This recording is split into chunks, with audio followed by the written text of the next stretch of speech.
Tonight, the empire grows, not by sword or sermon, but by the steady clink of glasses. Peter the Great is at the table now, tall, restless, and already halfway through a toast. Around him, nobles laugh too loudly, scribes refill their cups, and the air itself smells of ambition and spirits. This isn't just a celebration. It's the beginning of something larger. An empire learning to drink its way to greatness. If this kind of storytelling helps you rest, like and subscribe to the video. So settle back, the fires are warm, the glasses are full, and Russia is about to redefine what it means to raise a toast. Imagine waking up in a world where your boss insists you drink before work. And not just a polite sip, but several generous glasses of pure grain spirit. Such was life under Peter the Great, a man who believed vodka was not only a comfort, but a catalyst for greatness. Peter was not like the rulers before him. He was tall, impossibly tall, 6'7", loud, restless, and rarely sober. He was the kind of man who would drag Russia, kicking and screaming, into modernity, while still spilling half his drink on the way. At the turn of the 18th century, Russia was changing, slowly, painfully, gloriously. Peter wanted to turn his sprawling medieval kingdom into a European superpower, with ships, factories, academies, and proper manners. He shaved the beards of noblemen, ordered Western clothes, and sent young aristocrats to learn shipbuilding in Amsterdam. And through all of it, there was vodka. Peter saw drinking not as a vice, but as a national performance. In his eyes, a good Russian was a brave Russian, and a brave Russian was, inevitably, a slightly drunk one.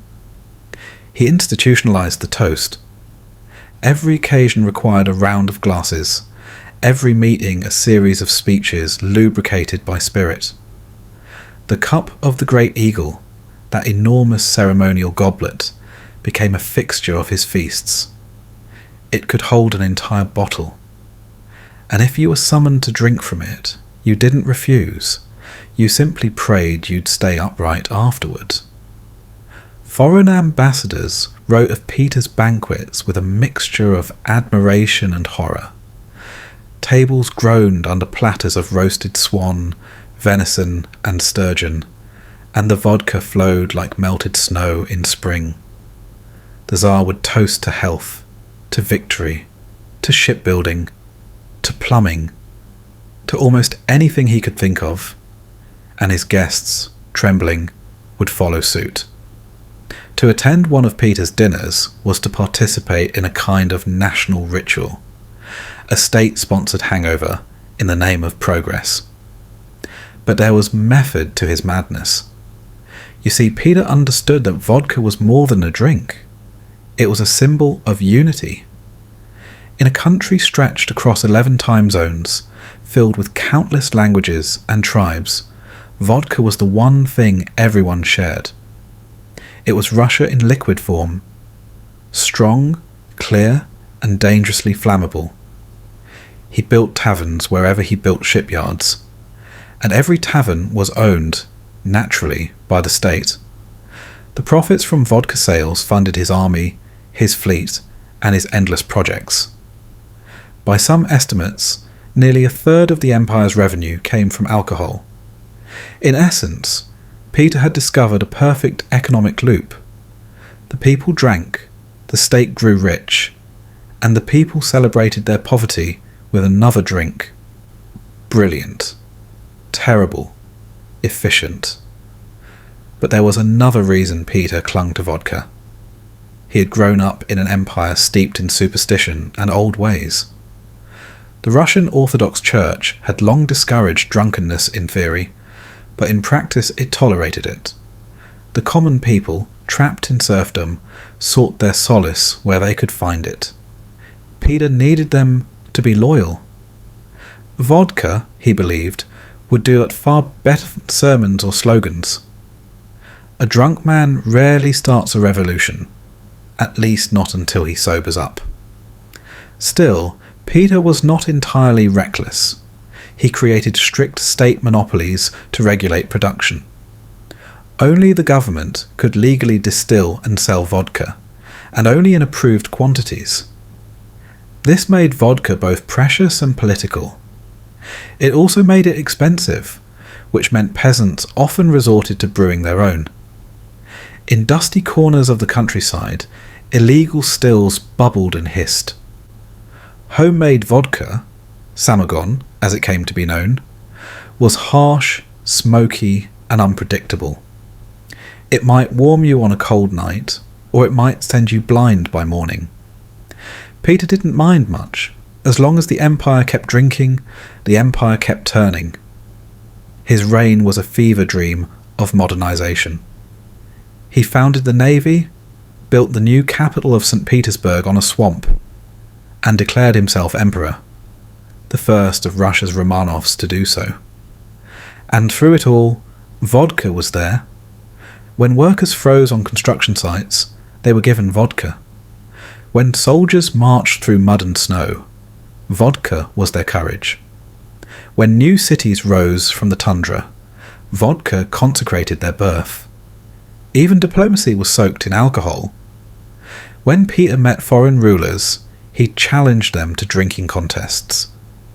It was both a test of endurance and a statement of power. If they cannot match Russian spirit, he supposedly said, how can they match Russian strength? Needless to say, few could.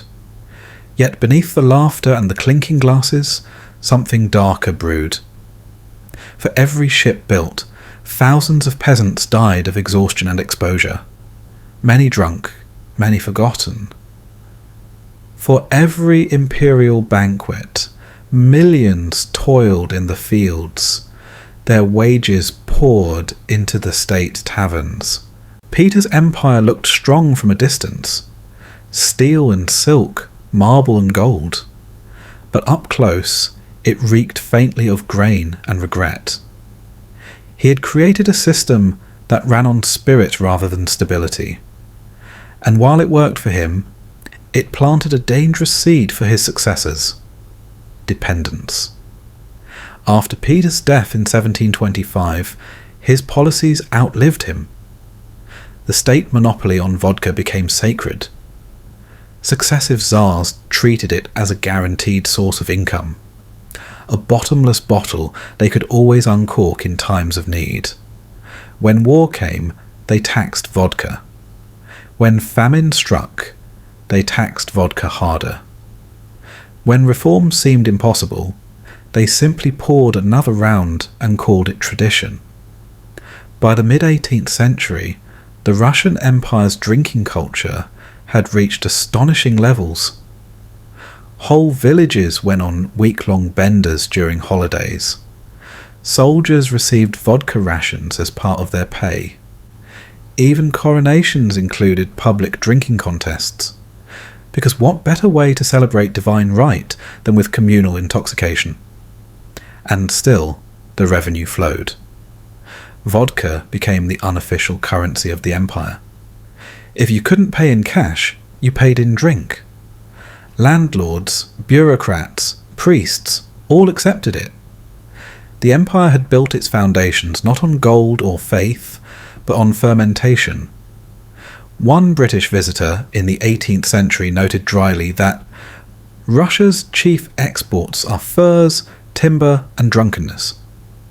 He wasn't entirely wrong, but here lies the quiet tragedy, and the quiet genius, of Peter's legacy. He had transformed vodka from a local indulgence into a national institution. It was the social glue that held his empire together, and the poison that would later eat through its core. When the peasants drank, they didn't merely forget their sorrows. They forgot their strength. They forgot their power to question, to resist, to dream of something better. The empire learned to rely on that forgetfulness, and perhaps, in some silent moment, the ghosts of Peter's shipyards whispered that they had built not an empire of men, but an empire of drinkers. Still, one can almost admire the audacity. To modernize a nation with one hand and intoxicate it with the other, that takes vision. Or perhaps just thirst. As the centuries rolled on, vodka became the empire's constant companion. It weathered plagues, wars, reforms, and revolutions of every kind. It was both a blessing and a curse, a warm fire in winter and a slow-burning fuse. But the fuse was getting shorter. Because while the tsars and ministers counted their vodka rubles, Russia's thinkers, priests, reformers, doctors, were beginning to ask questions, dangerous ones, about morality, about public health, about the cost of keeping a nation drunk for profit. And somewhere, far from the imperial palaces, a quiet debate began. Could Russia survive sobriety? A strange thought, one that would soon change everything. In the next chapter, we'll see how the empire's treasury became addicted to vodka just as surely as its people did. How the drink that built Russia's wealth would soon start to drain it dry.